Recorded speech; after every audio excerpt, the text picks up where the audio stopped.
Good afternoon, everyone. We will start from the same point where we left earlier in the morning. So, let me share my screen with you. It's here. Okay, we discussed in the morning that yes, LMP, which we are trying to solve, can be basically equals to whatever is our cheaper generator in the very first case. So the LMPs were coming out equals to roughly around 10 in the very first case.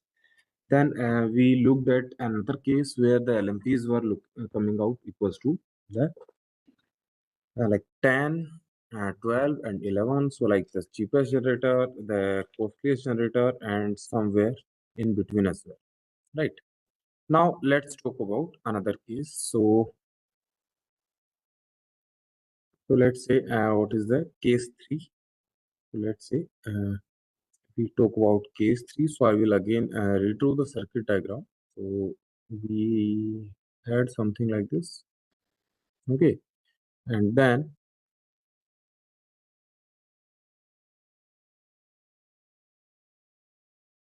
the demand was 150 megawatts here, generator here. And what was the cost of this generator? So this is, let's say 10. Okay, wait.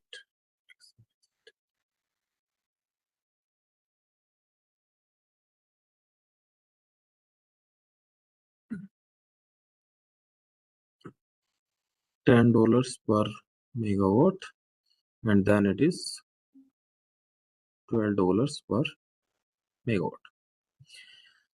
So we earlier discussed for with no limits. So like case 1, no line limits was there. Okay, and then in that case LMP1 was equals to LMP2 and was equals to LMP3 and that was equals to 10. Then we discussed case 2 where power flow of line 1 2 has been kept maximum equals to 30. The lambda was 10, lambda 2 was I think 12, okay, and then lambda 3 was equals to 11. Now if we talk about this particular case 3, let's say the power flow of line 1 3 maximum is kept equals to, let's say, 80 megawatts. So if power flow of this line is 80, we don't know whether like while solving this one whether we will be able to we will get 80 megawatt less or more, so we don't know. So first of all we will solve the unconstrained schedule. So first is no line limits, okay, and obtain the optimal dispatch. So obviously the very first generator is the cheaper one. So that generator will supply 150 megawatt, and out of that 150 megawatt, certain will flow in this direction. So how the power flow will be? So let's say this entire is 150, 150. So the power flow here we already discussed will be like 2/3 and 1/3. Okay, so 2/3 of the entire transaction and 1/3 of the entire transaction. Am I audible, Kush? I'm audible, right? So now if we schedule with without no limits, this limit has been violated because we now restricted it to 80 megawatt. Now can scheduling another generator at bus 2 relax this line limit? That is the question. Like, can suppose if I decrease this production 150 and the production from here was 0 megawatt. So if increase this production, can this line be relaxed or the line limit can be satisfied? So let's see how it works basically. So like of this 150, two-third is going in this line. Okay, and so let's say if I reduce by 3 megawatts out of 150, uh, 2 is going in this direction. So like for 3 megawatt, 2 will go in this direction, 1 will go this direction. So if I reduce 3, 2 will be reduced in this direction and 1 will be reduced in this direction. So then if 3 has been reduced, I have to increase 3 megawatt here. So out of that 3, 1 will be basically added here. So I can say this is minus 2 and minus plus 1. So yes, by doing like reducing the generation at bus 1, we can basically relax this line. So if we have obtained that part, uh, we can go and do this calculation that let's say P1 and P2 are being supplied. Okay, so some P1 is there, and then we have some P2, and the line flow limits here will be 2 by 3 of P1 plus 1 by 3 of P2, and the total is equals to the our demand. So as we know that this line is constrained, so we can say like 2 by 3 of P1 plus 1 by 3 of P2 should be equals to 80 megawatt. That is what the limit is, and then we know that the both generation should equals to 150 megawatt. So if we solve this, what will be the outcome?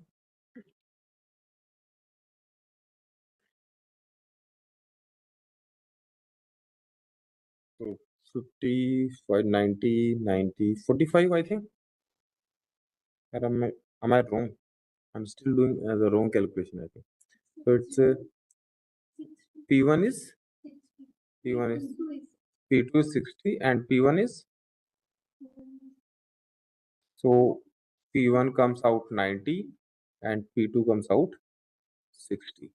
So once P1 and P2 has been defined, that will make our base case. Okay, so we will make a base case that this demand is 150.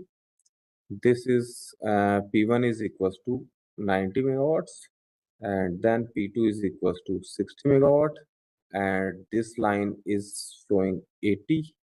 So this line is basically how much? P1 by 3 minus P2 by 3. So 30 minus 20 is 10 megawatt will go here, and then the power flow here will be 70 megawatt. Okay, so now this is perfectly fine.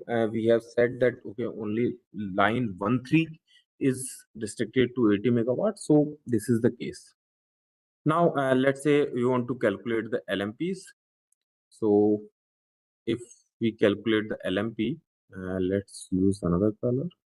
Uh, First of all, what I will do is I will increase 1 megawatt here, right? So at each bus we will increase 1 megawatt. So I will basically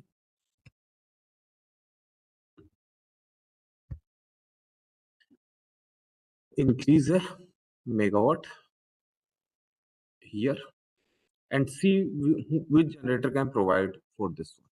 First of all, we will look for the cheaper generator. So this generator one is the cheaper one at the price of 10.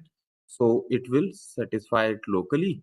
So I can say LMP1 is basically at $10 per megawatt. That is simply fine.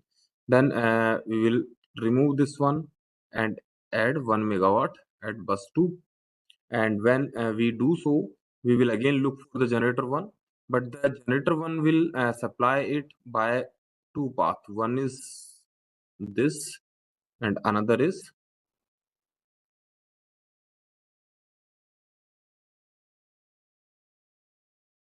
this path, right? So these are the two parallel paths by which it will supply. So for 1 megawatt at 2 by 3 will come from this side and 1 by 3 will come from this side. But we do not have any scope here. It is already up to the maximum limit. We cannot even increase 0.1 from this side. So yes, generator 1 cannot supply this 1 megawatt. So in that case, whatever is our generator 2, okay, the generator 2 will supply this locally, like this 1 megawatt will be supplied by locally. So the LMP 2 will be 20 and LMP1 is calculated equals to 10. Okay, so let's take a eraser now. So let me remove this part. This has been defined already, and this is it. Okay, now if I again like wants to calculate LMP at this particular bus, so I will add 1 megawatt here. Obviously, I will reduce whatever is the previous one. Okay. So for this 1 megawatt, I will again check whether generator 1 can supply it. So generator 1 can supply, one direction is this and another parallel path is this, right? Like from bus 1, 1 to 2 and then 2 to 3, one parallel path and another parallel path is directly 1 to 3. But, and the power flows will be like this side it is 1 by 3 and this side it should be 2 by 3, but we have reached to the limit, so we cannot do it. Now, and so again, let me erase this one. Okay, so this part is done and it is not also possible. So can generator 2 supply it? Let's check. So generator 2 will supply this 1 megawatt from this direction and another one from this direction. So here it will be 2 by 3 and this side will be 1 by 3. So this is actually 1 by 3. But again, even for generator 2, it is adding to the 80 megawatt limit between 1 and 3. So we cannot supply with the help of generator 2 as well. So both the generators cannot supply it. That is, and that has been make sure. Now, does it mean this is in like infeasible solution? We are not getting any solution at all. So let me again, like check how much is the power flow here. So if you see the power flow in this particular line is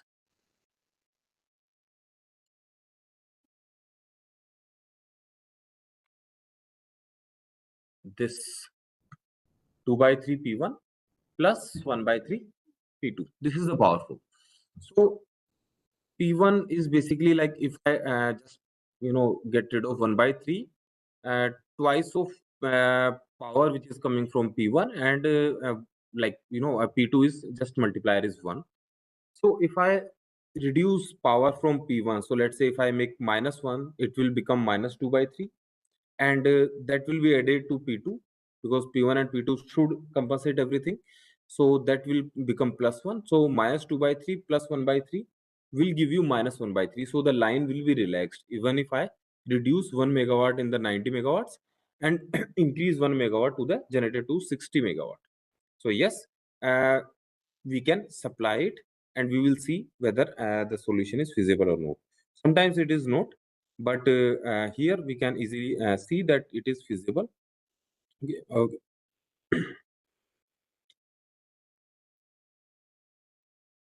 So if you see, I will try to again write it here.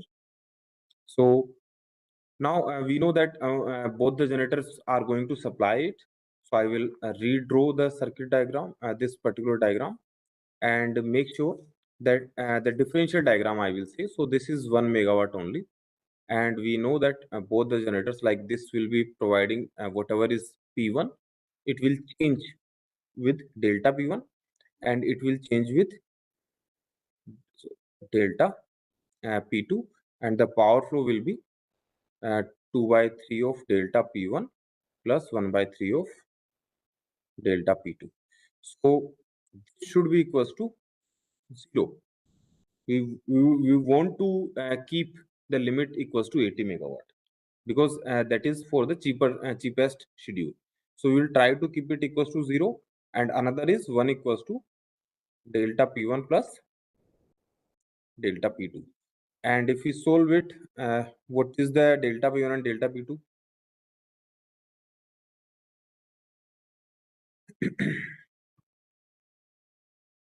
So if I subtract this from this, it becomes delta P1 is -1, I think. Okay, so delta P1 is -1 and delta P2 is +2. Okay, so if this is delta P1 is -1 and delta P2 is +2, and the LMP3 will be 10 into -1 plus 12 into 2, and that will be roughly around 14.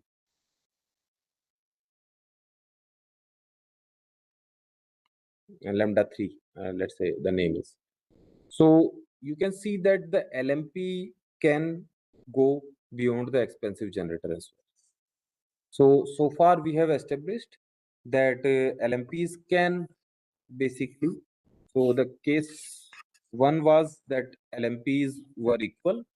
Case two was when LMPs were equals to cheaper generator as well, equals to maximum expensive generator as well, and somewhere in between as well. So lambda 3, okay, it is 11. Okay, now here lambda 1 was equals to 10, lambda 2 was equals to 12, and lambda 3 was equals to coming 14. So far, yes, in LMPs can be more than whatever is there. So if congestion is there, congestion basically does all of this thing, because we are not considering any losses. So losses will also change the LMPs, and it will congestion do the major, it play a major role to significant deviation in the LMPs. Okay, so you can see no line limits, so no congestion in the case one, so LMPs were same. And you can also call it like, this is also like system price, which I use system price, or I can say MCP as well, like, depends upon how we are looking at the scenario. And otherwise these LMPs are different, it is more than the expensive generator as well, and in between the both the generators. Can it go less than the cheapest generator?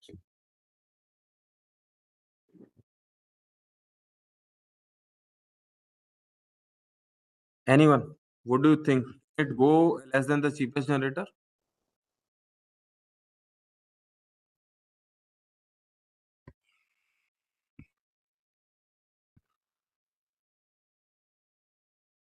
So let's discuss the case 4.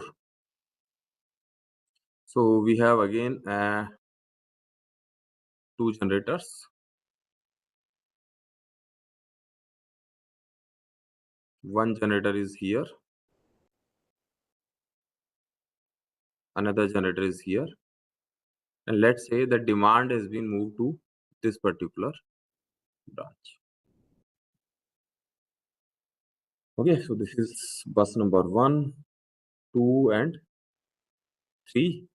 Now in this particular case, we have moved a branch from the like node number 3 to this, and we have placed a power flow maximum limit of, let's say, 2 3 equals to 30 megawatts. Okay, so first of all we have to get the optimal schedule for this particular part. The first case is, how do we solve it? Very first, unconstrained schedule, assume that there is no limits, and see how much is the power flow and how we can relax it, so if unconstrained is there, then I will go with the generator, which is $10 per megawatt. So, and the entire function will be provided by this particular generator, and you can see that the power flow in this will be 2 by 3 of this, so this will be 100, and this will be 50, and this will be 50 if there is no line flow limit is there. But now this is basically limited to 30 megawatt. If this has been limited to 30 megawatt, how can we relax this limit? So this is producing 150 and this is producing megawatts. How can we reduce this 50 megawatt and keep it restricted to 30?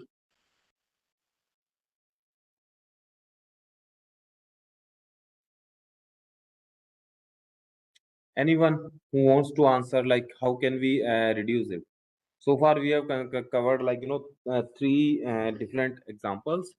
So, and this one is the easiest way, like you can easily find it out.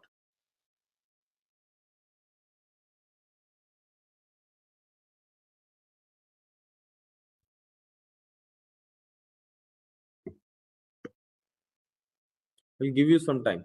Just think about it. How can we reduce this 50 megawatt? And we should be still able to supply the 150 megawatts.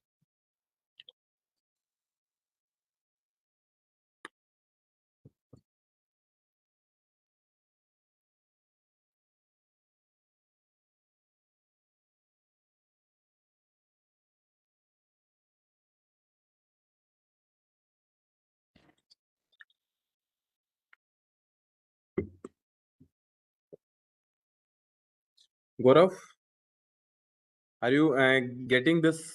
So I think you are not from the electrical background. So let's. What is your thoughts? Like, how can we reduce this 50 megawatt to 30 megawatts?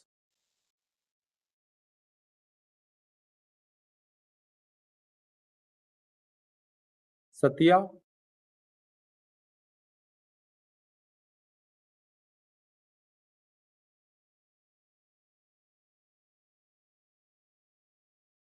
okay. So let me help you. How can we do that?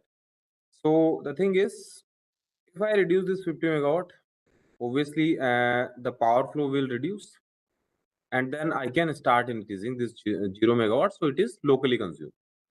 So by doing so, I can easily basically do the calculation, and but we will adopt the same approach.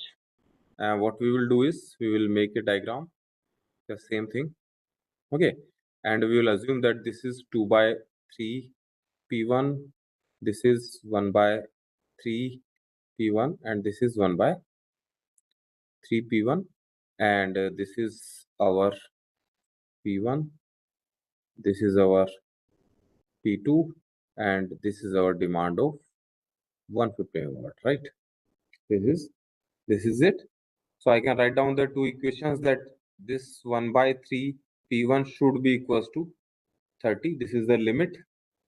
Okay, so this is the limit we have enforced, and then P1 plus P2 should be equals to 150 megawatts. So I think you can easily solve this part, and it is P1 equals to 90 and P2 is equals to, I think, respectively 60 megawatt.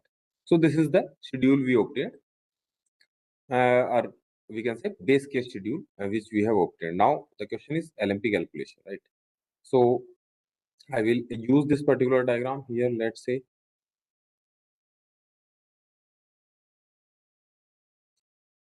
this one is 90, this generation is 60, this demand is 150, this is 1 by 3. How much is 1 by 3? 30, 30, and what is 2 by 3? 60 megawatt. So this is the our base case scenario, that these are the power flows and these are the different generations. Now the question is, let's calculate the LMP for this particular case. So we will do the same method. We will apply 1 megawatt here. Who will supply this one?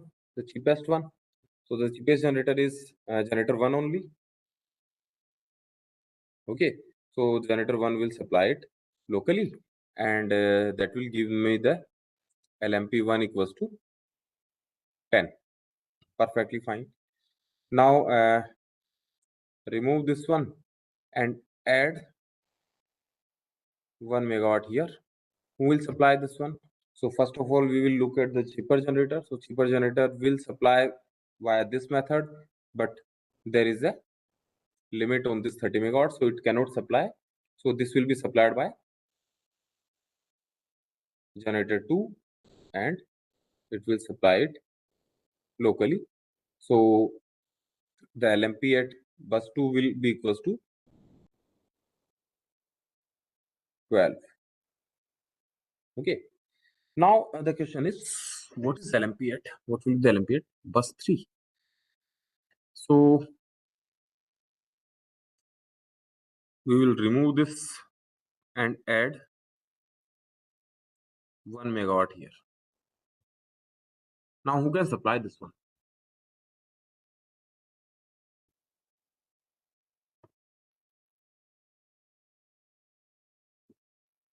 We will look for the cheaper generator.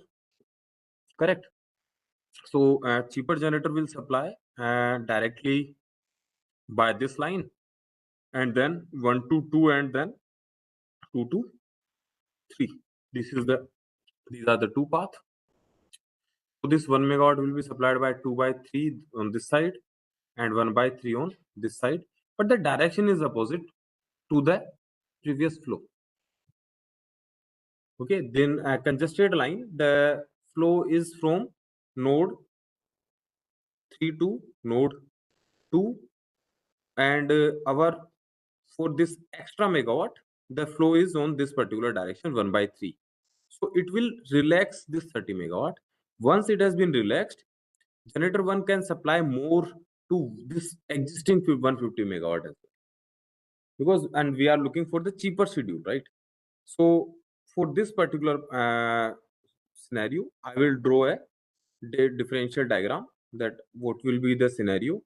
So differential diagram is, I will assume 1 megawatt here,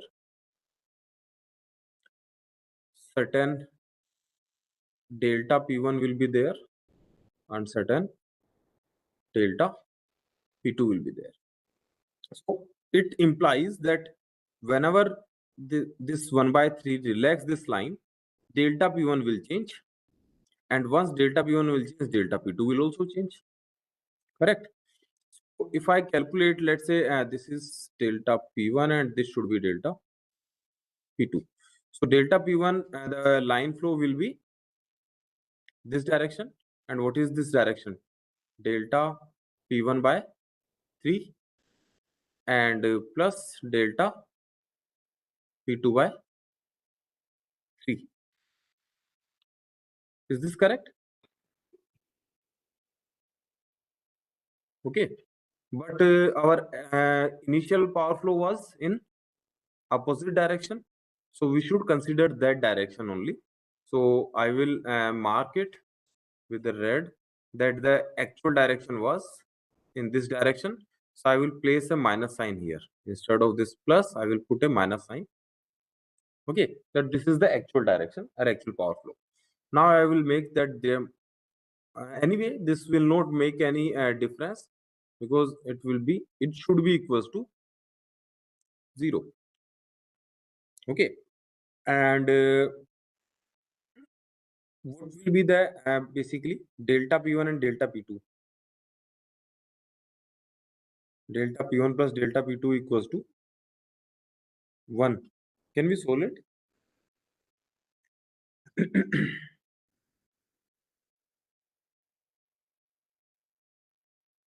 The answer is no. So at delta P2 and delta P1. So first of all, I will remove everything, these parts. Okay, and we will look at how basically just wait. 1 megawatt can be supplied. So this 1 megawatt can be directly supplied by delta P1. So I'm only concerned with 1 megawatt. I'm not concerned with the 150 megawatt. So that 1 megawatt is basically, if this direction is considered, it is minus delta P1 by 3, which should be equals to 0.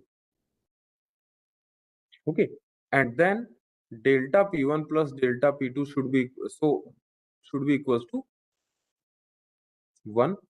Still, can we solve it?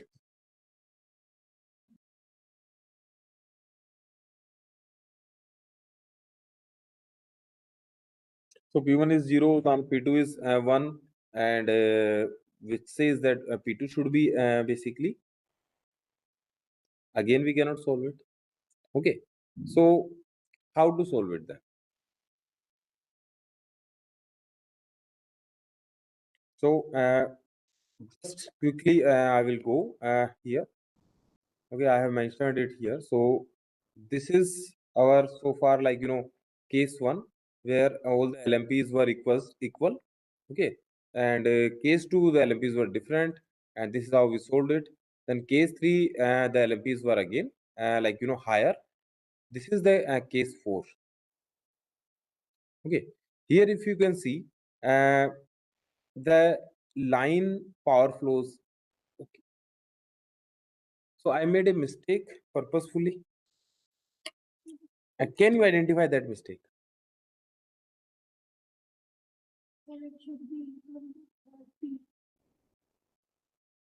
So whatever I written earlier, I made a mistake. Okay, and I was just wondering whether you will be able to identify or not. So I make two cases. Both are wrong. Basically, both the cases were wrong. So let me go back. This was delta P2. In this particular direction, what will be delta P1 minus of delta P1 by 3, and what will be the delta P2 in this particular branch?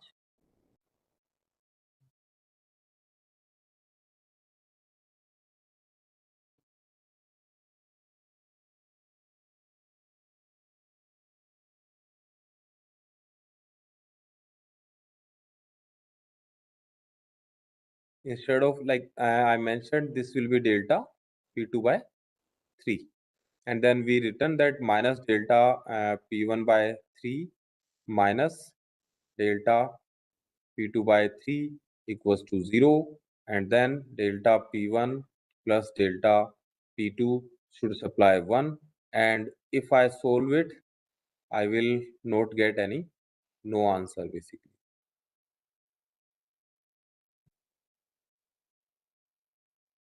You cannot solve it.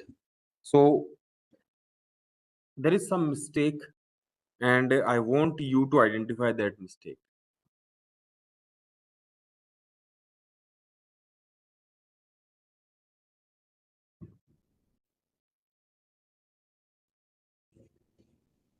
Let me erase and redraw it so that you can understand it.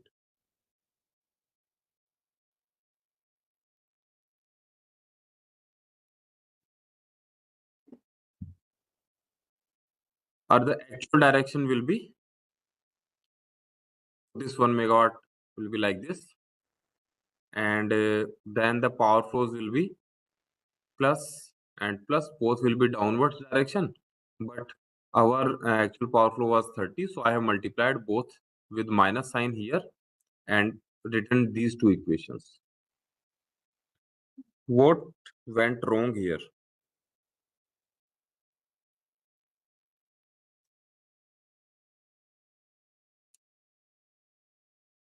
Kush, maybe you are able to answer it as a variable, that there will be change in both the delta P1 and delta P2. It's simple mathematics basically. There is no conceptual thing I'm doing here.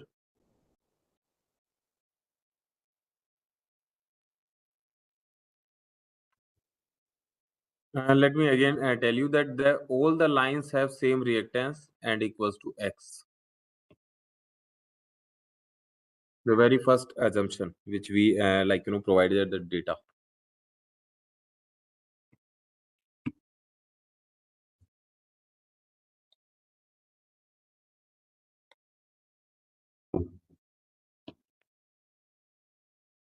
Mohit, uh,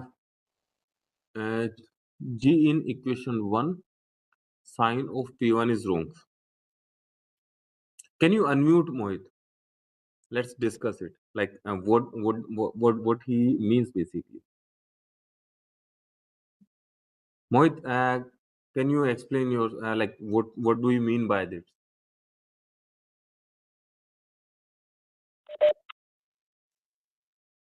Hello. Yes, Mohit, please. Sir, I think delta P1 by 3, the sign is plus delta P1 by 3 Hmm. minus delta P2 by 3, it is equal to 0. No, but if you see, like to supply this 1 megawatt, the power will come in this direction from generator 1, and from generator 2 it will come in this direction. So both the directions are in the same.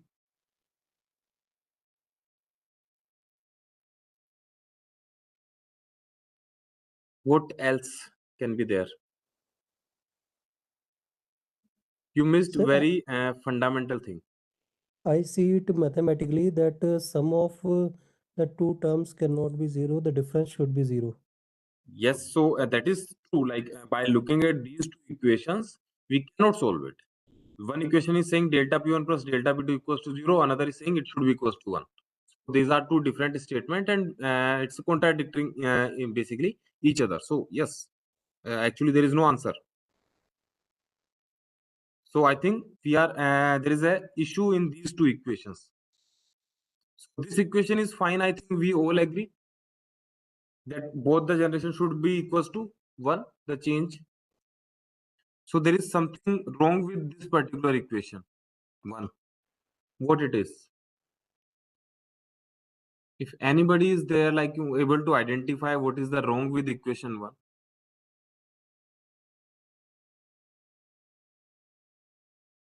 And let me tell you, there is something wrong with equation 1.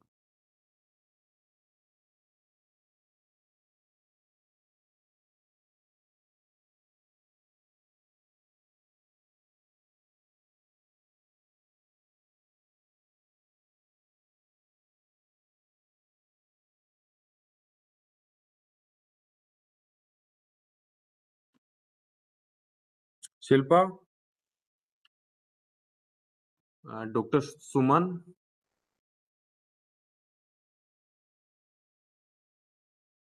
uh, can you show me the chat box? So it's basically it should be minus 1 by 3 4 P1, I think. It's very simple. Basically, let me just if you look at this particular path, yes.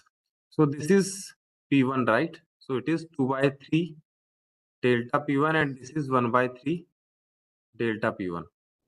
Generator 2 will supply like this. Sorry, generator 2. So it is 2 by 3 delta P2, and this is 1 by 3 delta P1. That's it. Simple. So it should be 2, then it should be 2, then we are able to solve it. So what will be the answer?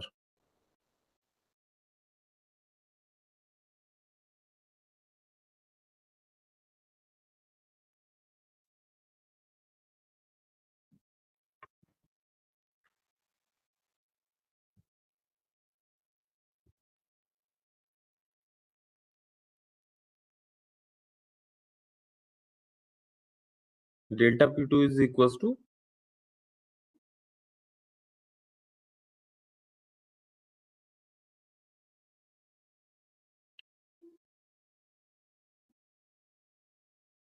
oh nothing. I wrote it wrong. So instead of 1 by 3, it should be 2 by 3. This power flow, right? This power flow should be 2 by 3. If I put these values, what will be the answer?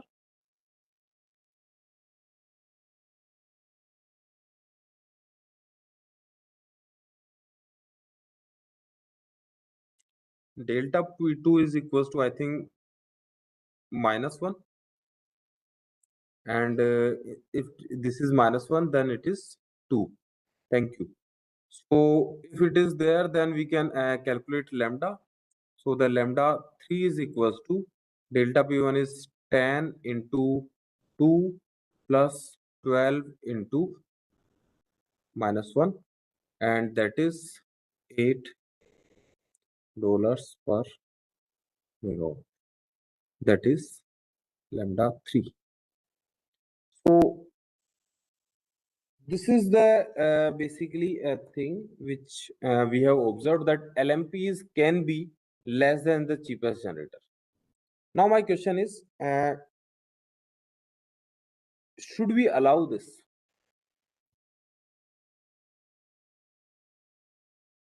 So depending basically what happened here, like we considered a very fundamental three bus system.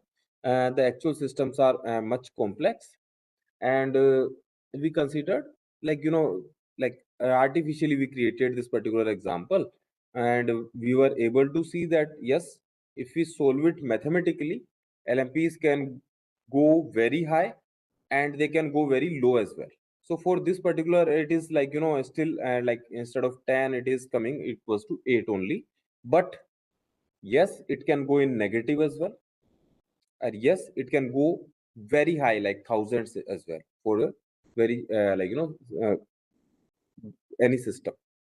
So that was basically already happened earlier in a California system.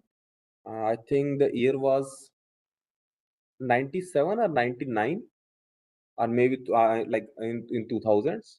So that is called California crisis, where LMPs were uh, like unexpected. Okay, and so after that, like whenever we are calculating market like solving market clearing and trying to find out the LMPs and all, the system operator kept a maximum limit and a minimum limit as well. So they are basically uh, allowing that okay, market price should be given to the participants and should not be enforced. But because of like certain scenarios, it can go very high, and in that case, the consumers will end up paying very high cost. Their bills will be very high, and the actual cost is not that much. Like generators are very cheaper, but the cost went to 14, which should not happen. Okay, and the same goes with like LMP equals to $8 per megawatt. So like those basically loads are paying only at the like $8 per megawatt, but the generators are spending more, so they should not be penalized for that. Okay, so at the end, basically by doing this calculation, our system operator will be at loss. Okay, so that's why we have to make like some bars has been placed that okay, this is the maximum LMP which it can achieve, and the minimum as well. So this is like the LMP part is like, this is how we can understand it on with a pen and paper. But uh, in real life, we solve it with the help of tools basically, and not with a pen and paper, because we don't have two generators and a very simple three bus system. Okay, it's a complex one. So let's try to solve DCOPF. First of all, I will like go through the games. Then I will we will go in the MATLAB as well. So in games, I have one code.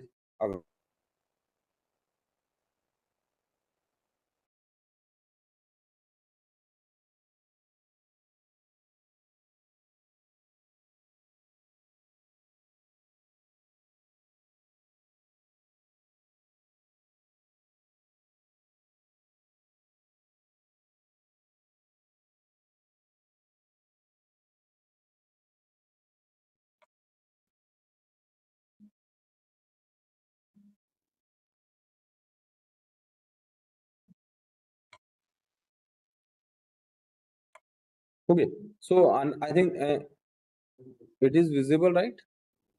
So we are basically taking a DC optimal power flow problem for a basically the problem is of 5 bus system, and that 5 bus system data is basically taken from a PGM market of USA.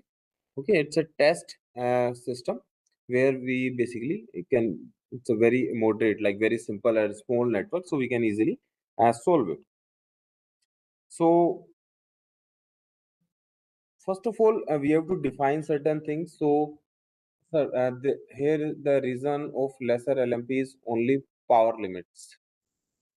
Yes, right. So the network power flows were in such a way that at certain buses the LMPs goes below the cheapest generator. Okay, so network plays a role basically, and network scenarios are in such a way like they are always keep on changing, and we can come up with different scenarios and see that yes, LMPs can go very high and can go very low as well. Mathematically it is possible. So if we put all of these here in the optimization tool, you will get the same LMP. So mathematically LMPs will be very low and high, but as a human we have logic and we know that this should not be the case. So but again, if we dictate everything, then we are moving away from the market clearing, and like competition, like you are restricting the market, and you are restricting the market efficiency. So that's why we just like extreme corners we put some bounds in between the market can play. Excess generation from must run units can be the reason for lower LMP. So look, yes, during like Professor Bakar also explained during like in the very first lecture that in afternoon times we have lot of solar, and but to provide reserve and the inertia to the system, we have to keep basically some of the units running. So those are like must run units, so those units should be there to provide reserve and everything. And that solar is coming into the system and we have excess generation. In that case the LMPs will go definitely low. It's like it's a simple market philosophy as well, like whenever the supply is more, the prices will go low. Okay, so that is also there. And whenever is the demand is more, the prices will go high.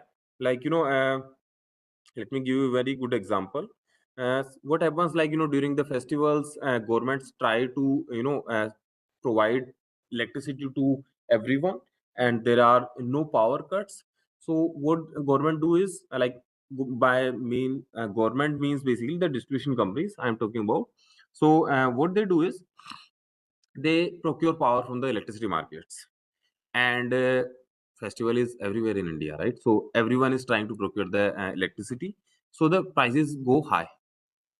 In that case, so we have seen like prices are going around 18-20 rupees per unit as well earlier in the market. Now I think the limit is 16. So maybe somebody can check and correct me. So the limits has been reduced, like so the Indian system operator also restricted. So like unit price of electricity. Okay,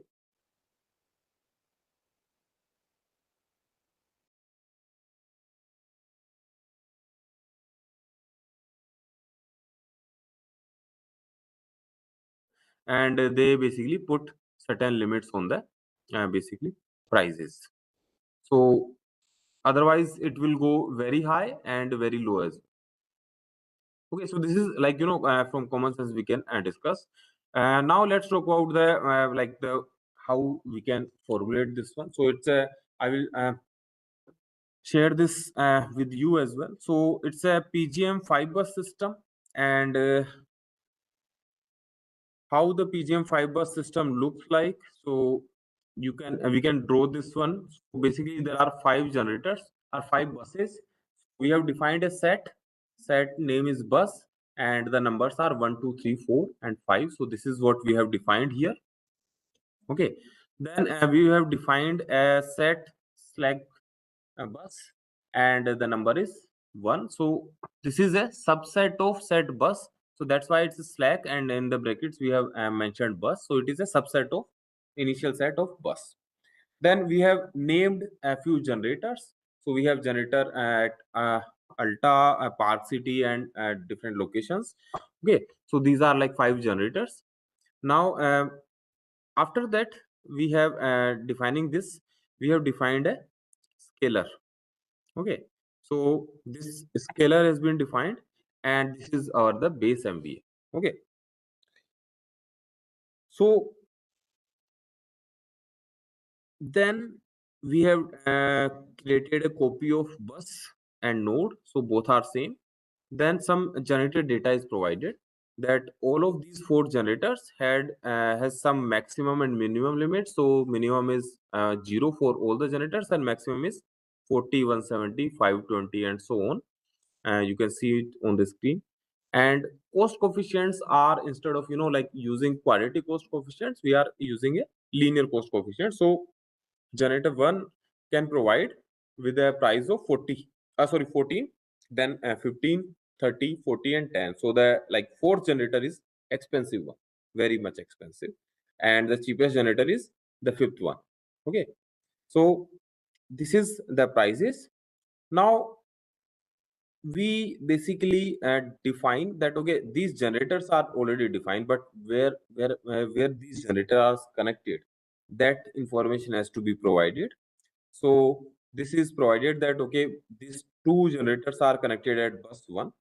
Okay, so this matrix defines the connection between the generators and buses. So these 2 are connected at bus 1, then other 3 are connected at bus 3, 4, and 5. So this part defines the connectivity between the connectivity of generator at different buses. Now this is the demand data. Okay, that where is the how much demand is at on sorry at different buses. So one important thing in games is, if something is not given, it is assumed 0. So here, like in this particular table, we have mentioned that at bus 2, 3, 4, the demand is 300, 300, and 400. It means at bus 1 and 5, the demand is 0. Okay, so by default it is understood that it is 0, and you don't have to define that one. Even if you define, put 1 and demand equals to 0, put 5 here and then demand equals to 0, you can do it, but yes, it is not necessarily needed. Okay, then demand has been defined. Then a connectivity matrix. So this matrix defines that network connectivity, that bus 1 is connected to bus 2, bus 2 is connected to bus 3, 3 to 4, 4 to 1, 5, 4 to 5, and 5 to 1. So these are basically transmission lines. So this connects is gives me the connectivity matrix, are basically connections between different nodes. Then we have defined a table here, and this table is basically giving us the resistance and inductance of those buses basically. So this is basically again table, and this gives me the branch data, technical characteristics. So this is between, so that's why we created a copy, that this bus will give me the 1, 2, 3, 4, and the rest nodes are there. So between different connectivities, what is the value of x and what is the line limit? This is what we need basically to write down the DCOP of code, right? So this is also provided here. These 2 lines are basically just to give the information that line between 1 2 is also equals to 2 1, because line flow can be in either direction. So 1 2 is also equals to 2 1. So this has been defined like branch bus comma node. If so, this dollar condition is basically if you are putting a if condition. So in games, this is how you put a if condition. So it is basically, if branch bus comma node comma x is equals to 0, yeah, you can place it with the bus comma node comma branch 1. And again same, if it is limit is equals to 0, then you can replace it with the certain limit, because both are same. Okay, then next part is same, the connectivity and all. this has been done, that bus node is equals to 1 by x. So we have created one more element, which is so what is b? B is 1 by x. So x is given, so we have created in this particular branch table, basically we have created one more column here somewhere. Okay, and that column is basically 1 by x, and we have named it bij. Okay, so this is bij. Now simply just like we have written the mathematics, we will define some variables, and those variables are basically objective. OF is objective function. uh, as I explained you earlier, that some declaration can also be there, just to declare these variables. Some description can be provided. Even if you do not provide any description to the variables, it is still fine. Okay, then this is Pij is the power flow between I and j. Okay, so the index will be like bus index and node index, both are an index of the nodes. Then Pg is with each generator number, what is the power production. So this is also a variable, and delta is our angle. So this is what we learned in the morning. So at different buses, what will be the angle. So these are my variables, actually, like three to variables, and another is the objective function. Now we have three constants. So this is like constant 1, constant 2, constant 3. So you can name it anything. And first constant is basically writing down, calculating Pij, if you see here. So Pij between bus index and node index is equals to branch of that bus comma node index of Bij into delta bus minus delta node. Correct? So it's delta I minus delta j upon xij. So 1 upon xij has been converted into bij. So we are basically simply multiplying it here.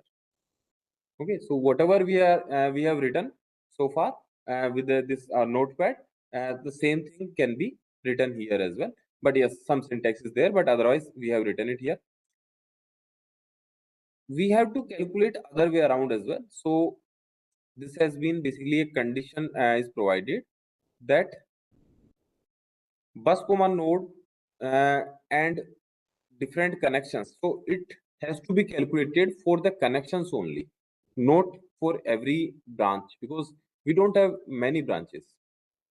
Just like between 1 and 5, there is no branch. So we don't have to calculate for that between 1 and 5.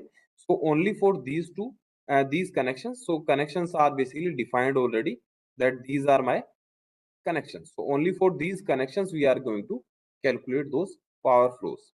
Okay, so this is what have been defined here, that uh, for these connections, calculate Pij. Okay, so this is again if condition. Second is basically summation of generators. Okay, and this, like, over the index of the generators. This is the index of generators, and we are just summing up the Pg, power generation. Okay, but provided that that bus number is equals to the bus, because we have to write down the nodal power balance equation here, right? So for each bus, we have to basically write it down like this, and then equals to like bus data, so Pg minus Pd.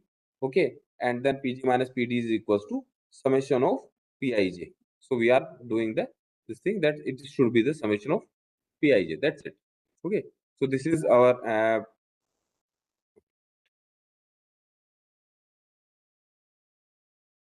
then objective function is summation of over a generator index and Pg into gen data. So it is like Pg is the Pi into generator data. B is basically like, that coefficients which we have seen at, I think, 10, 14, 30, and 60. So it's basically C1, P1. That's it. Okay. And multiplied with some base value. So then we have modeled it, that we have write the keyword model. We give name load flow. So I think we can give the name optimal OPF as well, or whatever name you want to give, and model all the three constants. So the all of these three constants have been modeled.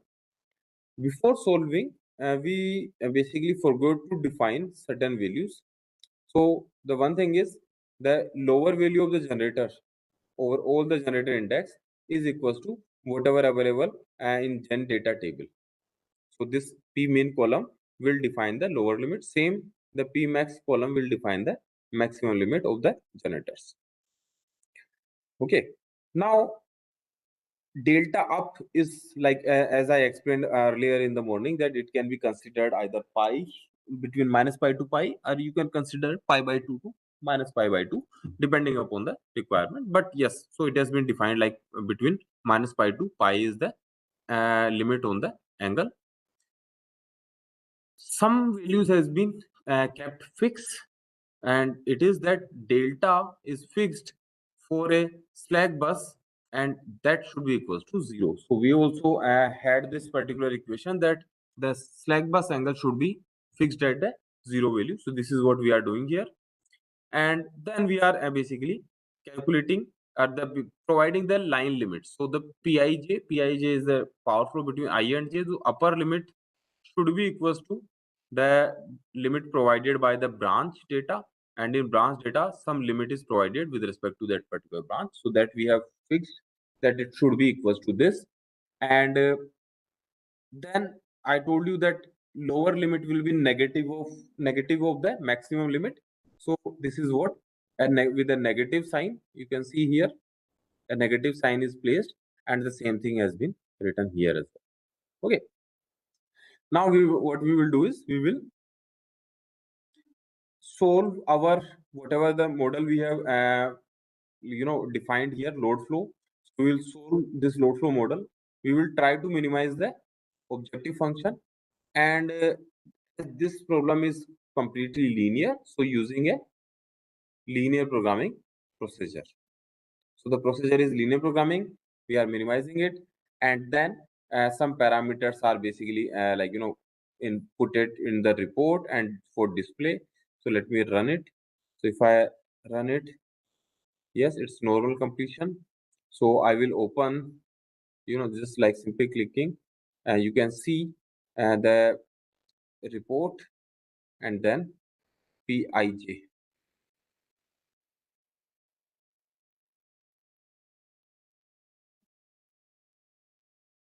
So these are the power flow. Okay, so pij variable is the power flow. Apart from that, we have pg as well. So if you look at the pg, uh, this generator, first generator is producing exactly equals to, so okay, we divided everything with the base. Okay, and there is a very good reason for that. If you try to write down OPF problem and use angles between, excuse me, minus pi and pi, okay, and basically like angles in the radian, then if you go with the real actual megawatts, you will not be able to solve it, and the infeasible solution will come. So what we do is we convert everything into per unit. So that's why the output here is also in per unit. So the base we considered was 100. So this is actually equals to 40 multiplied with the base. This is 170, this is 320, and this is 466. So this is the our outcome.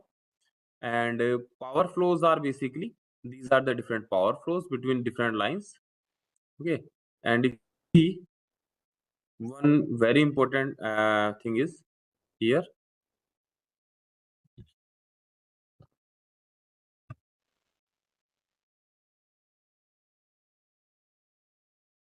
some marginal value is basically coming here, and that is for line 4 5. Okay, so we have all of these lines, there is zero marginal value for line 1 2 1 4, and all of these lines, only this line 4 5 have a marginal value of 6232. Okay, so what does it mean basically? So if you look at the data,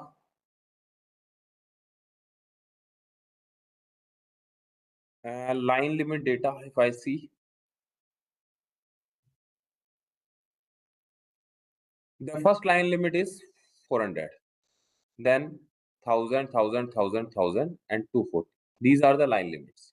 Now look at the data, whether how the PIJ is behaving. So this is mentioned 4. So if you multiply it with 100, it is basically 400 line limit. So this is between, so upper lower limit is minus 400, upper limit is plus 400, and it is in between. So if there is no violation in constant, the marginal value will be 0. If they are basically on the like equals to the limit, it means if you remove that limit, the value will further go beyond that limit. So that's why we are getting some certain marginal value. So if you check here for all the lines, it is within the minimum and maximum limit, but here if you see, it's minus 2.4, and the actual value, the value of this particular Pij, which is like P45, is minus 2.4. So basically it is stick to this lower limit. So negative means the power flow is between, instead of 4 to 5, it is 5 to 4. And if it is stick to this particular value, it means there is some marginal value. So how the marginal value of line affects LMP, we will see that as well. Now I explained you what is LMP. Earlier in the morning class, I explained you what is LMP in terms of marginal values.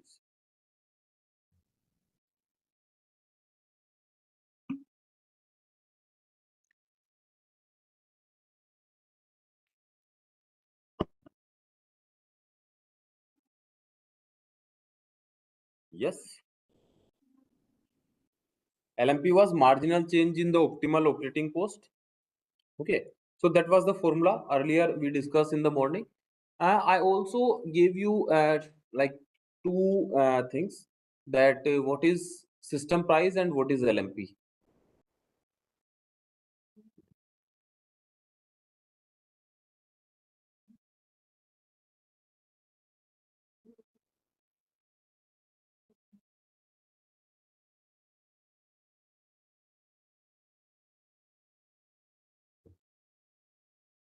Let's see. So this is DCOPF code notes, and if I go back, I must have written something somewhere. Okay, so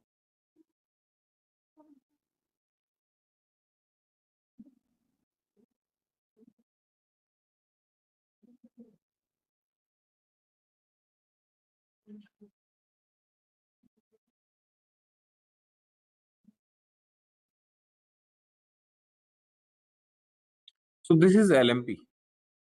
This is what I have mentioned here, that LMP is dual variable with respect to the nodal power balance equation. Okay, and system price is the dual variable with respect to the global power balance equation. So if we are writing down global power balance equation, we get the system price. So by the same logic, what I can do is I can basically look at the equations. So let's say solve equation, and which equation was power balance equation out of these three? Can anybody tell me?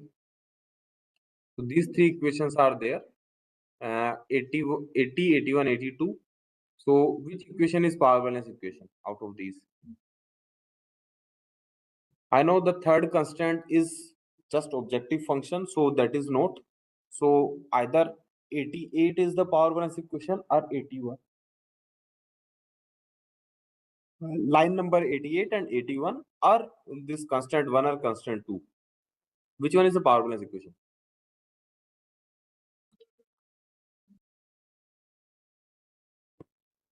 It's constant 2, right? Because in very first constant, we are just calculating Pij. So we are calculating the power flow, and then we are writing the power balance, like summation of generation should be minus demand should be equals to the summation of Pij. So that is our power balance equation at each node, and you can see here as well, like this equation has to be written for how many times? Number of buses. So the same equation, I have placed a bracket and bus. It means this will be written down for number of buses times. So this is our power balance equation. And if I look at the solve equation, equation 2, so this is my equation 2, and I have 5 nodes, so I have 5 equations, correct? So these are my 5 equations. Now, can somebody tell me what are the marginal values here?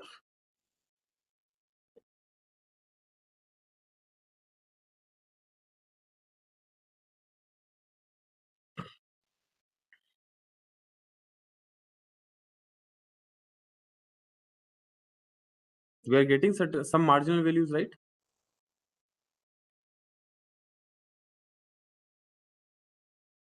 So this is constant, Pij.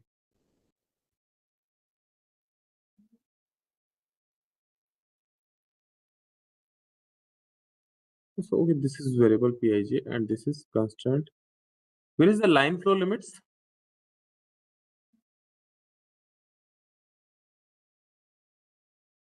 This has been set up here, that Pij upper value and Pij lower value has been placed here. So this constant is this equation 2. These are the lower values, upper values, and the level actually, and these gives me the LMPs. So these are nothing but the LMPs, and these are in terms of per unit, not actual megawatts, because we have converted everything into per unit. So we can again convert back into them in the basically we're like dividing with the base value.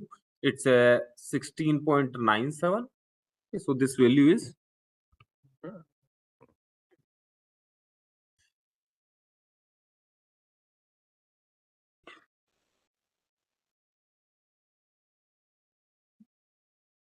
so these are like not 1697. This is basically 16.97 LMP. 26.30. This is 30. This is roughly around 40. This is 10. Okay, so these are the LMPs. So does anyone have the doubt in this particular one? And the thing is, you will not have any doubt if you not solve these.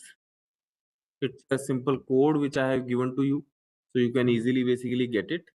So I would recommend, I will share this code.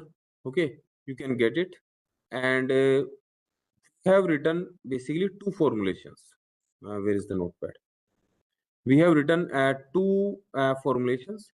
So I request you to write down a code for, let's say, global power balance equation. So and that is need not to be for the 5 bus system. You can we had one example, right, where we obtained like 4 cases where LMPs were different, like 10, 12, 11. The same case you can use, and you can write down a code for that and try to check how the LMPs are what are the LMPs for different values.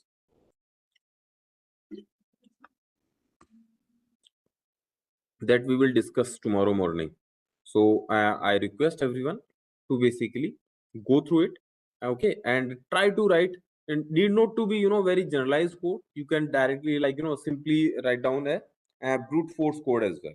And for a 3 node system, the one which we have developed, okay, so you can do that. And I want to see different multipliers, because like this mathematics is okay, you can understand it. The important part is understanding the what is not written here, what are the significance of each and everything.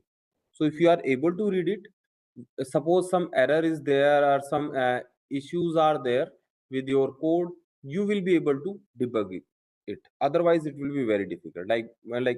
I can, by looking at the multipliers, I can say that okay, this equation is creating the problem. Okay, so that understanding should be developed. So now let's go to our MATLAB programming and let's see how we can do it. So first of all, I will write down CLC clear all, and we had a 3-bus system. So let's check the 3-bus system. So let me first of all, okay, let's create the data sheet as well. So first of all, we will provide the bus data, and that bus data is, let's say, first of all, what should I put? Comments, tab, node, then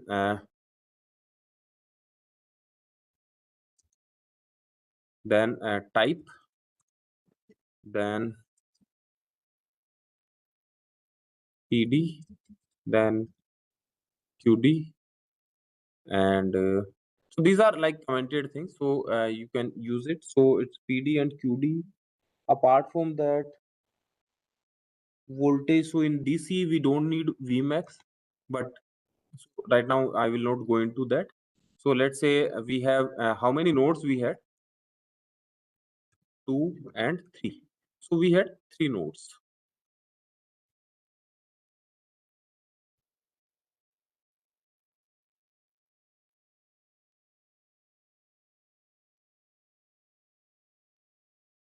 Then let's define the types. We considered first bus as a slack bus, so I will give type 1, and second bus was a generator bus, so I will give type 2, and third bus was purely load bus, so I will give type 1. So I'm using like different types. We will discuss this as well in tomorrow's class, like how this type 1, 2, 3 is defined. And if I see PD, power demand at bus 1 was 0, right? We did not had any, and I don't need QD as well, so let's remove this as well. At second bus it was 0, and then at third bus, what was the power demand? 150 megawatts. So this is the data which we have basically created. Why there is error still? No. Home. Then after that, we will provide the branch data. So branch data is basically a matrix, and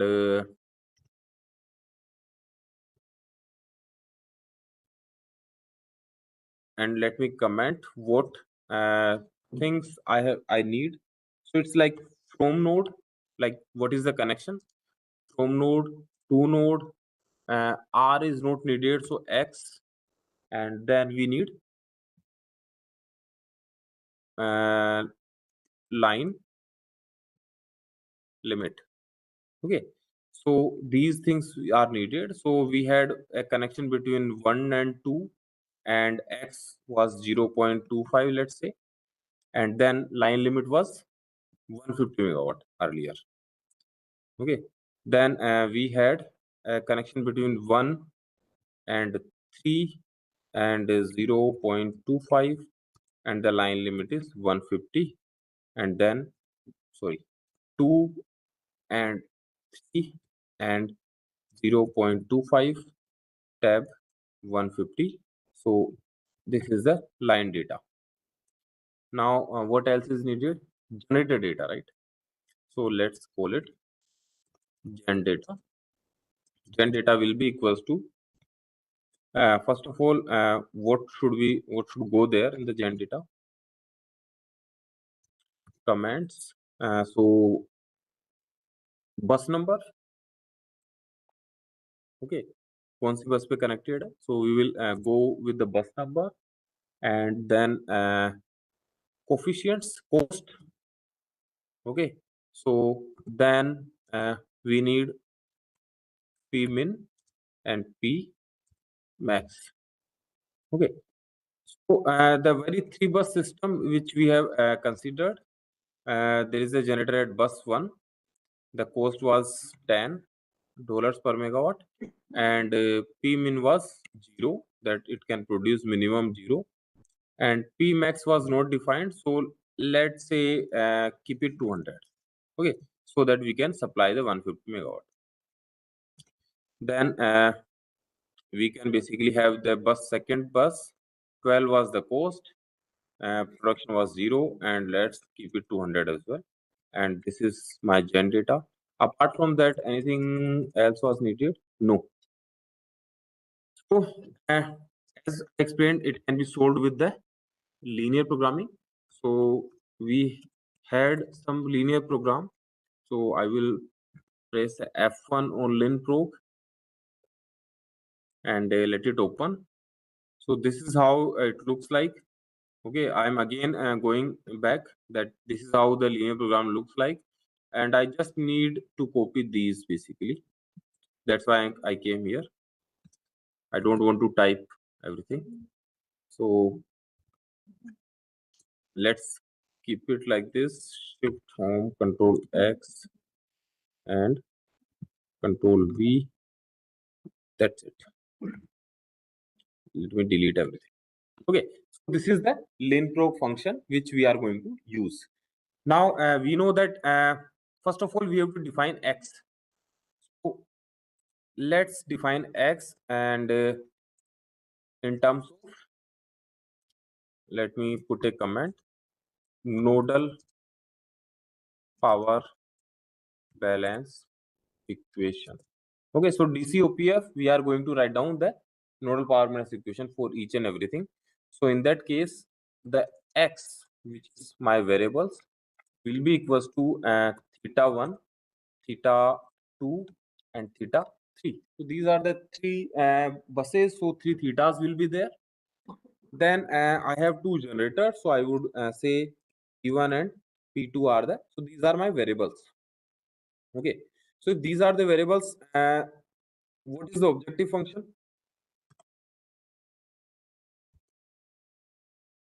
Again, I'm writing it very brute force way. I'm not using the, like the upper data and writing a for loop to get a data from this. So you can apply your logic. There can be different logics basically. We can sir, this excess generation must, okay, that's the same question. So F will be this part. So in objective function, do we have anything related with the theta? The multiplier of theta in objective function was 0, theta 2 was 0, theta 3 was 0, P1 is 10 and P2 is 12. So that is our objective function, 10 P1 plus 10 12 P2, and we want to minimize this objective function. So let's say this has been placed, and if I again, okay, I'm trying to write down this particular one, right? So this, instead of quadratic, we have a linear cost function, so it is only in P1, so this has been mentioned. Then equality constants. So how many equality constants are there? This is the very first one, and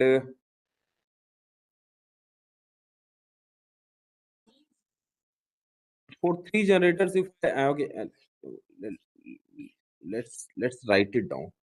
So it's basically minimization of C1 P1 plus C2 P2 subject to, for three bus system. This is our three bus system, right?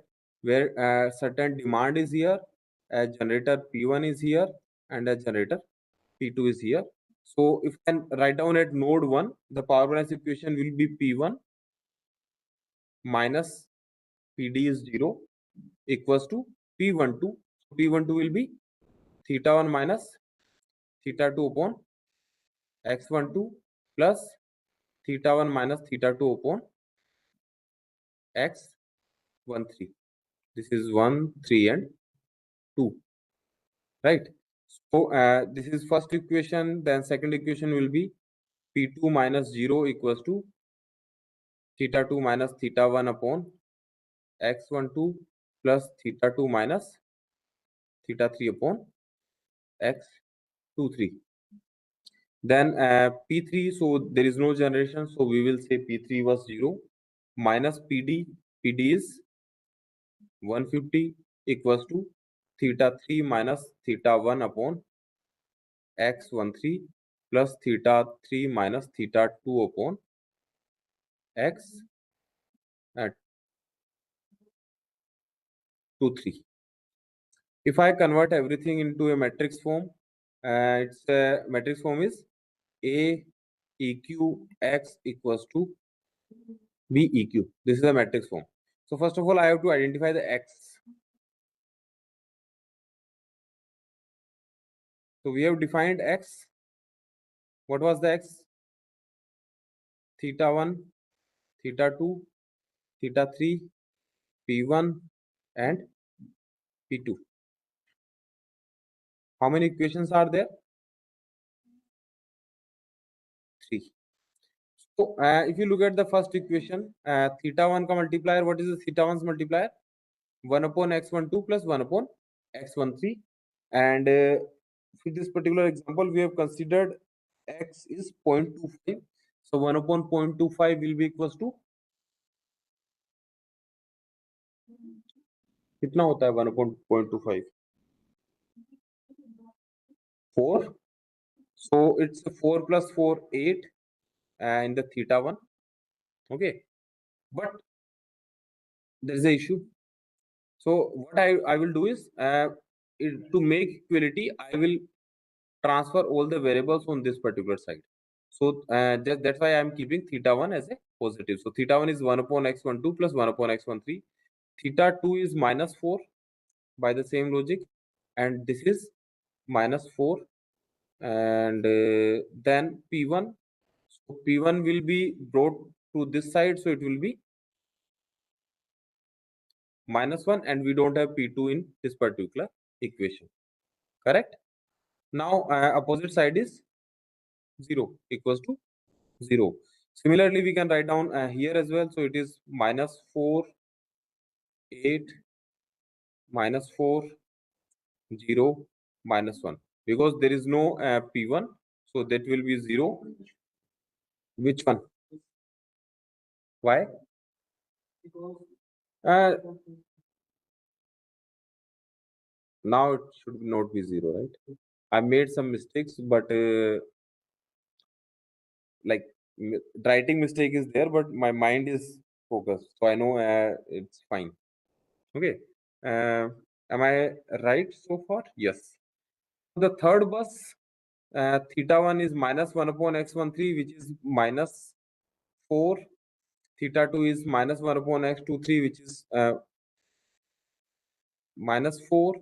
Then 8. And both P1 and P2 are not here. Okay. So this is 0 and this is minus 150. So what I will do is I will put it those here. So what was AEQ?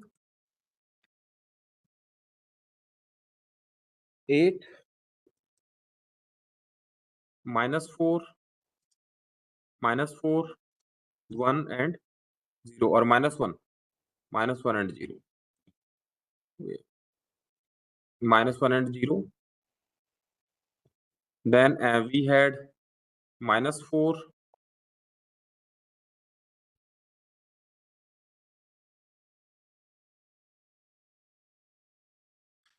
8 minus 4 0 and minus 1. And then we had minus 4 minus 4 8 and 0 0. Okay, so this is our AEQ. And if I write down BEQ, that was equals to 0 and 0 and minus 150. Okay. If I again go back, this first constant has been written down. Second was, what was the second constant?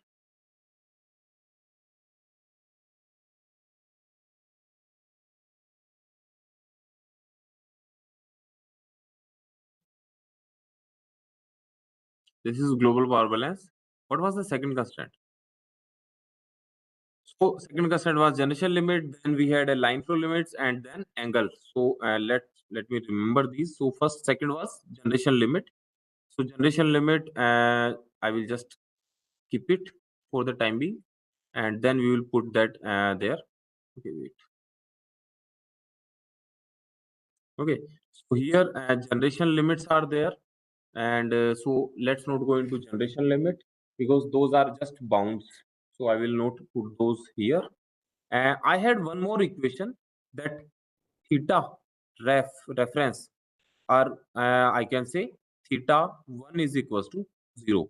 So this equality constant was also there. So this will also come here. So it's like 1, theta 2 is 0, theta 3 is 0, uh, P1 was 0, P2 is 0, and this is equals to 0. So that is the fourth equation, angle equation. Then we have some power flow limits. So power flow limits was, what was the power flow limits? Theta 1 minus, theta I minus theta j upon xij. But we have only one limit. What was that limit? Between 1 to 2, the case 2 is was basically theta 1 minus theta 2 upon x12 should be less than equals to, what was the limit? 30, I think. Minus 30. Correct? Right?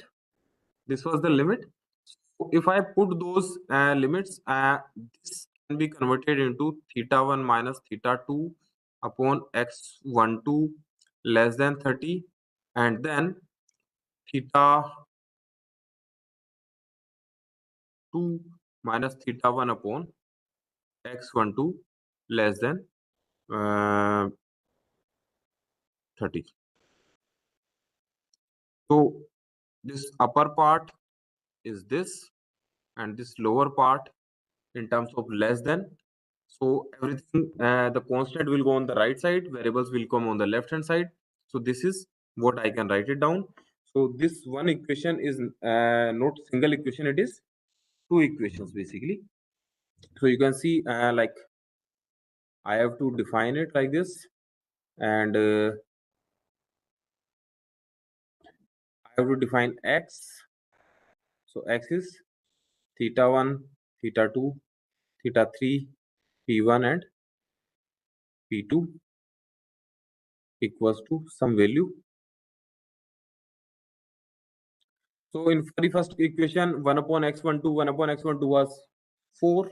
So it is 4 minus 4, theta 1 minus theta 2, theta 3 is 0, p1 is 0, p2 is 0, and less than equals to 30. Okay, then it is minus, minus 4, 4, 0, 0, 0, and that is also equals to 30. So these are the two conditions. So I will put those as well here in this part, that A is equals to, क्या था A? 4 minus 4, then theta 3 is 0, p1 is 0, p2 is 0, and then we had minus 4, then 4, theta 3 0, p1 0, p2 0, and that's it. And B was equals to a matrix, and that is 30 and 30. Okay, so we have defined f function, we have defined ab, aaq. Now let's define lb. So the lower bound is equals to what? First of all, theta. So the issue is, did I converted everything into mega per unit? No, because my line flow limits are in 30 megawatts. So in this case, I have to, and my Pmin and Pmax are also in basically megawatts. So, but I cannot use, sir, I need to leave. Yes, yes, it's okay. We are just, about to finish. So, lower bound on theta is how much? Pi. So let me convert. Let's keep it 3.14. that is pi, lower bound, or minus pi was the angle. It was minus pi. Then we had the same range for theta 2 as well, 3.14, then 4 minus 3.14. Then lower bound on the generator 1 is 0, generator 2 is 0. Then upper bound, let's talk about, equals to, it is up to plus pi, so 3.4, 3.4, 3.14, and the limit is, so let's assume the base is 100, and based upon that we basically define the maximum limit. So instead of 200 it will become 2 and 2, so that is base values.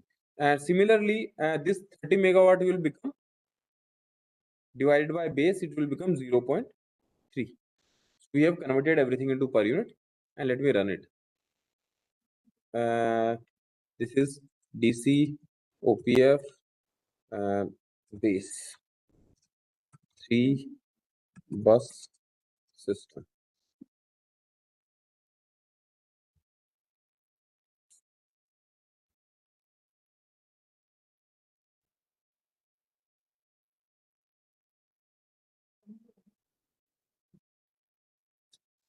Why there is error? Undefined function of variable DC, where it is.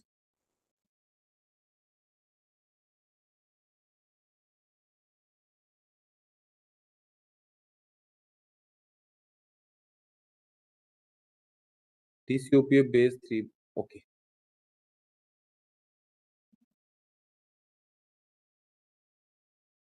I have to rename it, right?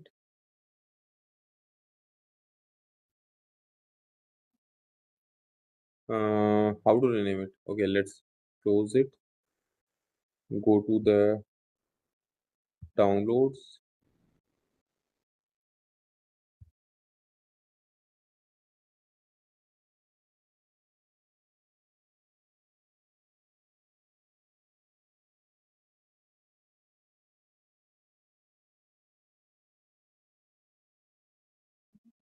Where is this part now? F2, let's say test DC OPF. And let me open it now. Open from downloads, test DC OPF. Now run it. There is no error, and no feasible solution found, because no point satisfies the constraint. Now what happened? We must have made some mistake.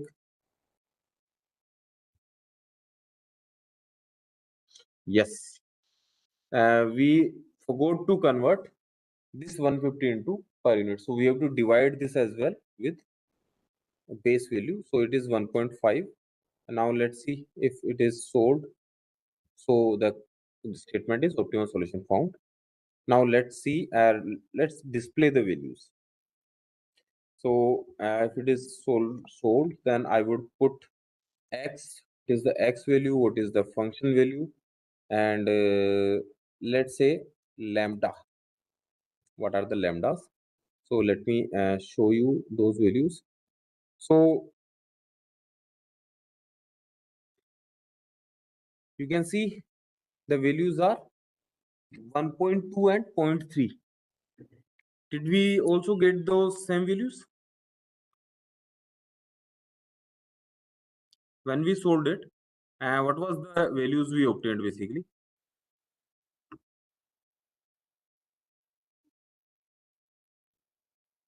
The very first case, what was the values which was obtained? Case 3,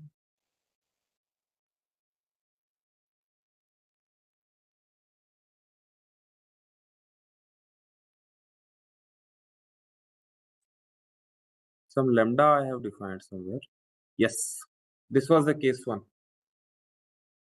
When the line flow limit was 30, the solution was this 120 and 30. So this is what we have obtained from here as well. The solution is 1.2, 120 and 30. And if I look at the lambda, if I open the lambda,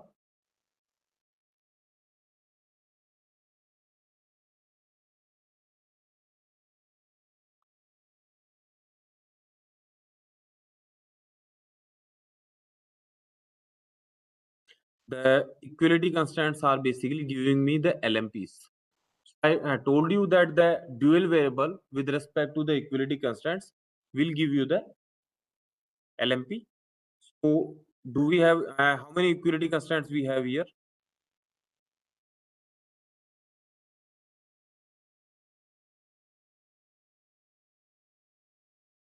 Okay, wait. So in this particular part, we have three equality constants. Okay, and we forgot to add one, right? Angle. We forgot to add.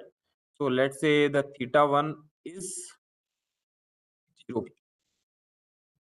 So I will put a 0 here. Run it again.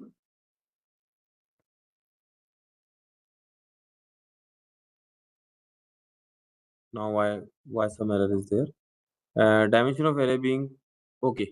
Dimension mistake is there. So this has to be a column matrix. Then run it and look at the solution. What is the difference between this solution and that solution? So here x1 is 0. Earlier some random value was given, and then so theta 1 is 0, theta 2 is 0.07, and so on. So you can convert them into degrees. 120 and 30 is given. If you look at the dual variables with respect to all of these four constants, so first constant is active power balance at bus 1, second is at bus 2, and third is at bus 3. So you can see the first value is coming 10, second is 12, and third is 11. And those were the LMPs. Okay, so we obtained the same LMPs. Now, if I what was the second case? Can anyone tell me what was the second case? Case 2 was keep the limit. Which limit we enforced? This limit we basically enforced, right? That okay, these are the so P12 is 30. Now P13 is 80. This is the limit we enforced, and nothing else has been changed. So P13, I will simply change here. So it is P13. So P123. So what I will do is theta 2 will become 0 and theta 4 will become 1. This will become 0 and this will become 4. And the limit was equals to how much? 80. We assumed 80 limit, right? Yeah, 90 it was. It was 80. So I have placed 0.8 and let's run it and look at the solution first of all. So the solution is coming 90 and 60 and lambda as well. So lambda equivalent, put it here only. It will be better. Lambda dot equivalent and run it. You can see it is 90 and 60 and lambda is how much? 10, 12 and 14. This is what we earlier obtained as well. So very fundamental was 90 and 60 the output, and the lambda was 10, 12 and 14. 10, 12 and 14 for case 3. Now let's see case 4. Case 4 was something else. The limit was restricted to 30. So let's see between 2, 3 the limit. So the first part is 0 and then 4 and then -4 and then we go 0 and the limit was 30. Okay, both the limits were 30. Fine. But the issue is the demand is not at bus. It was in bus 2, so I will put it at on bus 2 and make the demand at bus 3 equals to 0, and let's run it. The solution is 90 and 60, 10, 12, 8. So this is what we have actually obtained here as well. So 90 and 60 is the schedule, and the LMPs were 8 for this particular part, and 1 and 2 was 10 and 12. So these are the basically significance, and okay, I will discuss more significance. What is the different values of these lambda? Uh, do you guys have any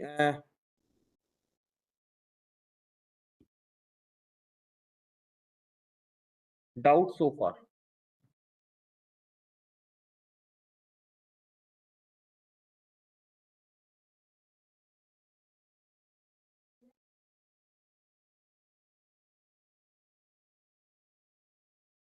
Kush, I think some comment is there.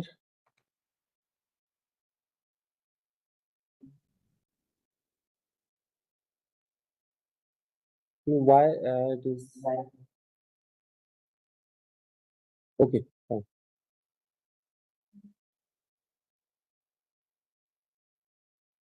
So okay, what can we unmute everyone at sir?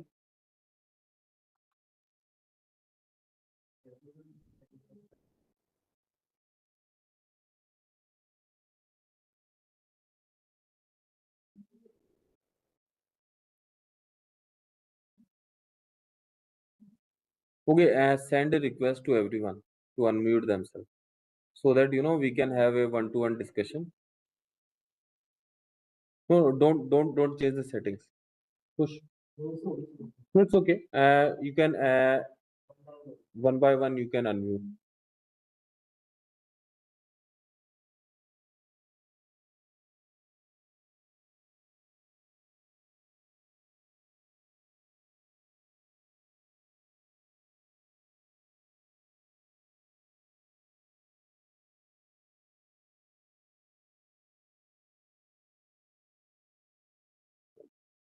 Please, if you have any doubts, you can ask me. I have unmuted all of you.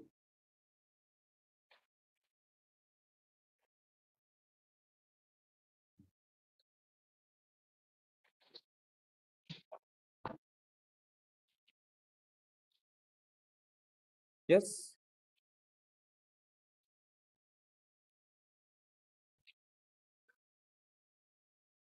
Anyone? The programs we can means I can understand, but uh, I didn't attend the first lecture, morning lecture, so it is a little bit difficult to relate the concepts or relate the concepts. Yeah, like what are you able to it doesn't matter like what are the like morning lectures. Yes, we basically wrote the program for the morning lectures. So what we can do is we will share the YouTube link with you. Go through it because tomorrow again I will going to write the program for the same DCOPF, and the reason is I will need those for basically to build a base for ACOPF programming, which is bit complex. Okay, so we Yes. will use or basically write down a program for a F min cone, like with this non-linear programming concept, and try to Yes. solve linear problem with that only. Sir, Okay. would you share the codes with us? Yes, I will definitely share the course. Okay. Okay, I will put everything on the canvas so you can download it from there. Okay, sir. Thank you, sir. Sir, again, that locational marginal pricing for we studied for 3-bus and 5-bus systems Yes, without tap changers, without phase shifters, and yes. those effects as well means the Uh, pricing. those will not affect LMPs basically. Okay, sir. They affects only power flow. So once if you are able to restrict power flow in a line, then yes, that will have impact on the LMPs. But usually, like if you are talking about DCOPF so far, the tape changers and all will not have any effect, because we are assuming all the voltage is equals to 1 magnitude now, so they are not Yes, sir. changing voltage and all. Okay. Okay. Yes. Yeah. Thank you. Mohit.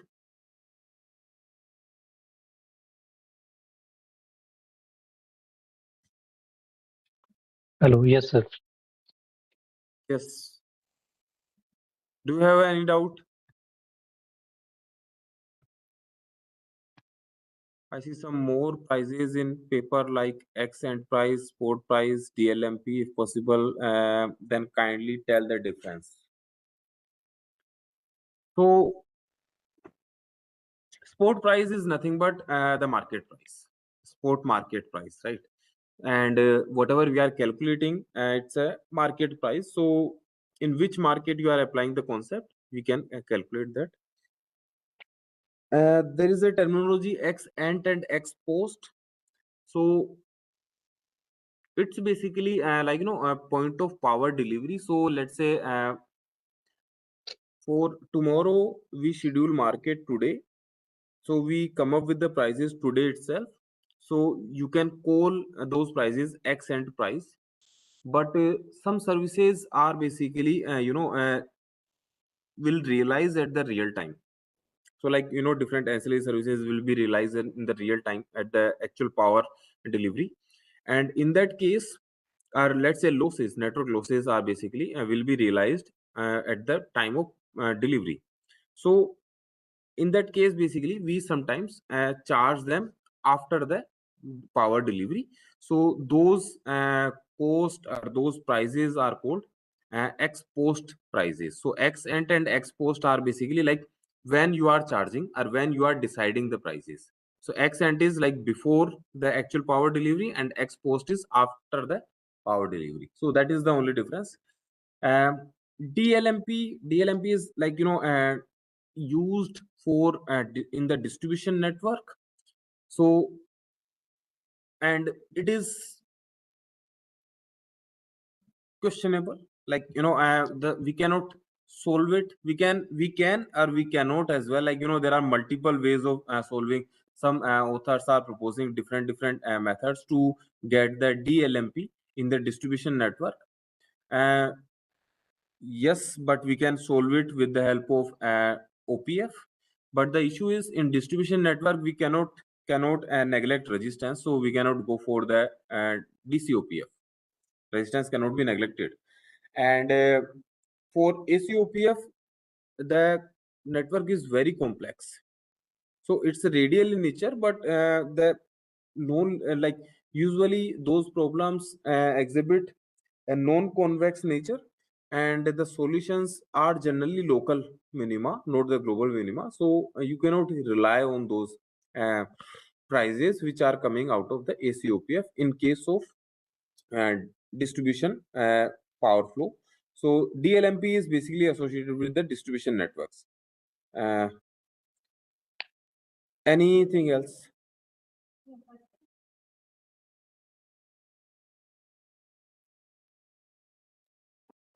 Hello. Yes. Sir, as you told that with the DCOPF, we cannot calculate DLMP, and with ACOPF, No, no, no, no. it have the problem of local minima. Yes. So I told you that ACOPF is non-linear and it has a issue of stacking or giving a solution, local solution.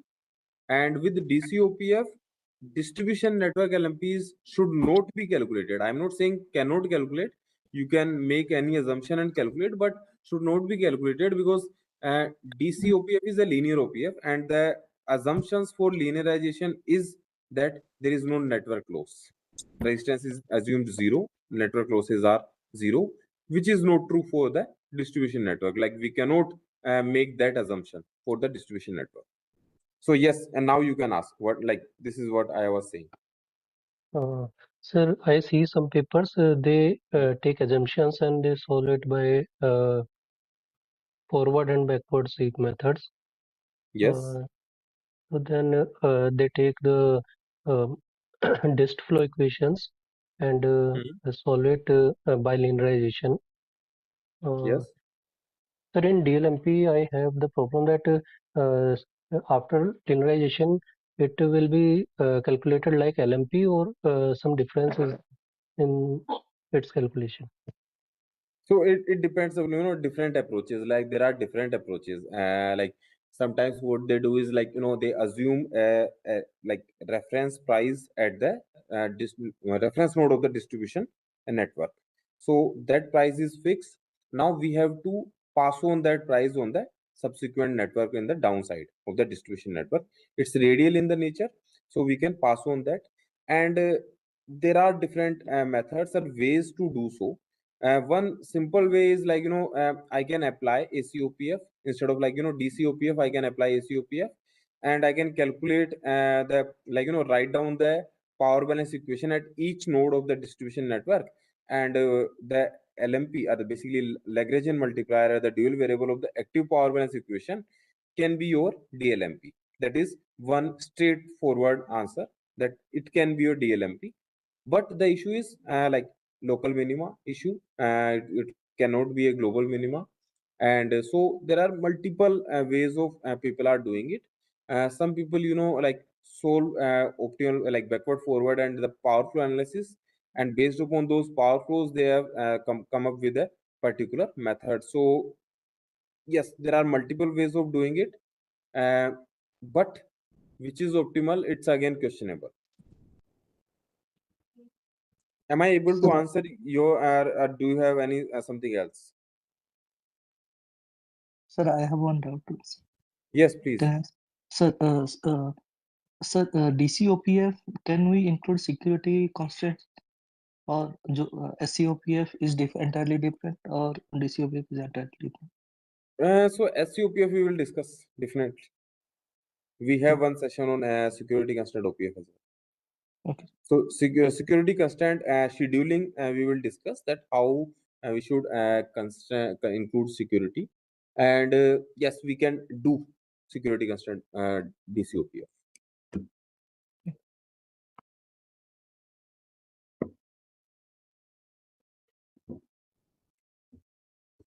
How we include and solve network with HVDC lines, sir?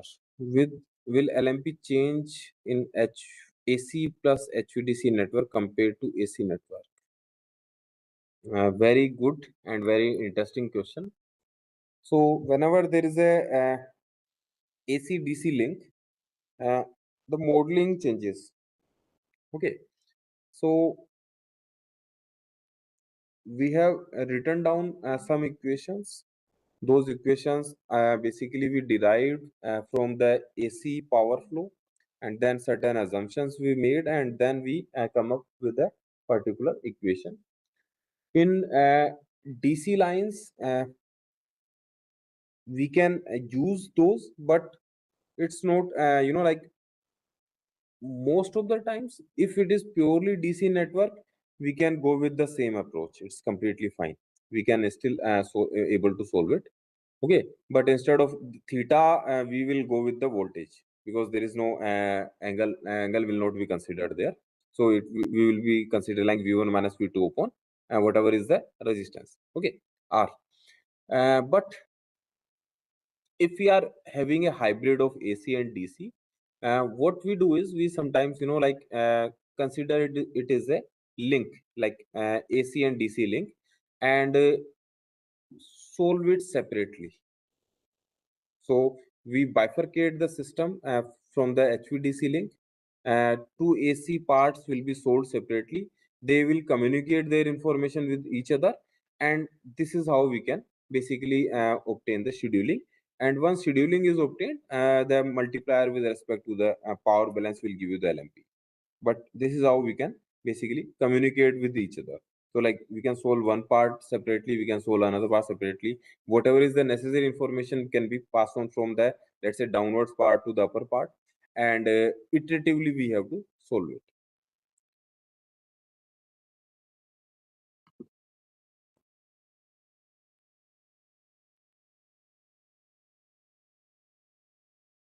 So I think this is it. Thank you very much. We will again have, I think we have a class tomorrow 10 to 11, and then 2 to 4 again, same timing. Okay. So thank you very much. I think another webinar is about to start, so we should leave. Okay. Kush, I think you can stop streaming and recording.